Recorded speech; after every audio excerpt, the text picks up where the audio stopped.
নমস্কার, আমি তানিয়া। আমার একটি নতুন রেসিপিতে আপনাদের সকলকে স্বাগত। আজ বানাবো ইলিশ মাছের ঝোল। চলুন শুরু করা যাক। তার জন্য মাছ নিয়ে নিয়েছি, ভালো করে ধুয়ে এখন লবণ হলুদ মাখিয়ে নেব মাছগুলোকে ভালো করে। এবার মাছগুলোকে ভেজে নেব, হালকা করেই ভাজবো। আর এদিকে মশলাটা রেডি করে নিচ্ছি। শুধুমাত্র কাঁচা লঙ্কা আর জিরে গুঁড়ো, ব্যাস। লবণ হলুদ দিয়ে একটা পেস্ট করে নেব। ইলিশ মাছের ঝোলের জন্য আর কোনো কিছুর প্রয়োজন নেই। এবার মশলাটা করে নিই। আর এদিকে অন্য একটা কড়াই বসিয়ে দিয়েছি। কড়াইতে দিয়ে দিয়েছি জিরে ফোড়ন। জিরেটা একটু ভেজে নিয়ে এবার দিয়ে দেব কেটে রাখা বেগুনগুলোকে ভালো করে ভেজে নেব। জানেন তো, এই সময় না কচু দিয়ে ভীষণ ভালো লাগে, কিন্তু দুঃখের বিষয় এখানে কচুটা পাওয়া যায় না, তাই বেগুন দিয়ে করে নিচ্ছি। বেগুন দিয়েও কিন্তু বেশ ভালো লাগে। বেগুনটা আমাদের প্রায় ভাজা ভাজা হয়ে গেছে।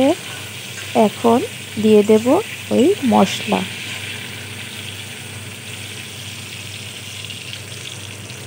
মশলাটা দিয়ে এবার ভালো করে নেড়ে চেড়ে কষিয়ে নেব কিছুক্ষণ।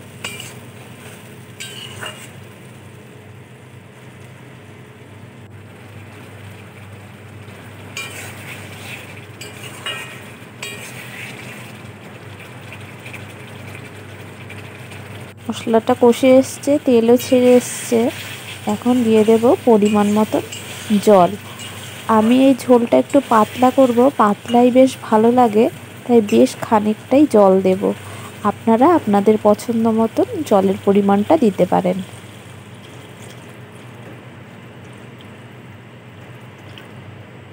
এবার এটাকে নেড়ে চেড়ে হাই ফ্লেমে ফুটিয়ে নেব।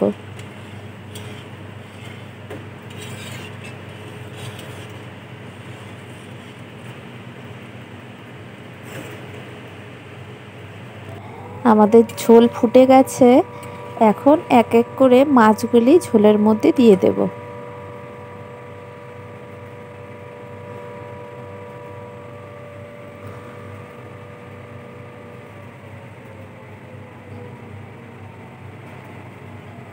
এবার 5 মিনিট হাই ফ্লেমে ফুটিয়ে নিলেই তৈরি হয়ে যাবে আমাদের ইলিশ মাছের পাতলা ঝোল।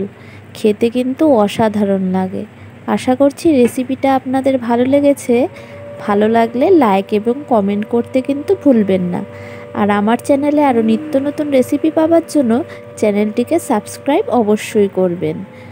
আশা করছি রেসিপিটা ভালো লাগবে। ভালো লাগলে কিন্তু আপনারাও বাড়িতে একবার ট্রাই করতে পারেন, দেখবেন ভীষণ ভালো লাগবে।